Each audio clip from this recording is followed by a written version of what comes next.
have a ball. Now kick it. It will start moving. But eventually it slows down and stops. It is because of the friction or the opposing force which is always there. If there would have been no friction and you kicked the ball would be moving indefinitely. That is, it will never slow down or stop. It happens in space. There is no friction and gravity in space, and this is why if something is left in space, it remains there forever moving. Now let's see some examples where we need friction. Here, a girl is trying to walk on a road covered with ice, and it's very difficult as the road is very slippery. Why?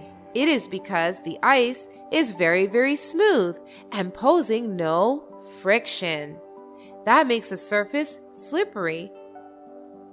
Here, the boy wants to climb the pole. So, should the pole be very smooth or rough? We know the smoother the surface, the lesser the friction. If the pole will be very smooth, the pole will not pose friction, and the boy will slip. But if the pole will be rough, it will pose friction, and the boy will not slip. So the pole should be rough, so that the boy is able to climb the pole easily. So friction is required here. So we saw friction where friction was required. Now let's see examples where we do not need friction.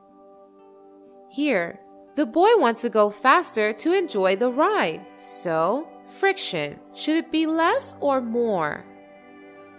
There should be very less friction. Here is another example. Here, in this bowling game, there should be none or least friction so that the ball goes as fast as possible. Because the smoother the surface, the lesser the friction or opposing the force. When there is no opposing force, the ball is bound to go very fast. Now let's see what is the relationship between friction and the grip. We learned that the smoother the surface is in contact, the lesser the friction. That is, the surface will not stay in contact. They will slip off. That is, there will be no grip. And rougher the surface is in contact, the higher the friction or opposing force. That is, there will be more grip and the two objects will have better contact. So we learned that friction does not let the two surfaces in contact to slide past each other and creates grip. Thank you so much for watching. Don't forget to like, comment, and share this video. And if you want to see more fun videos, you can hit that subscribe button. You can also follow us on Facebook and Instagram for more content. Bye-bye!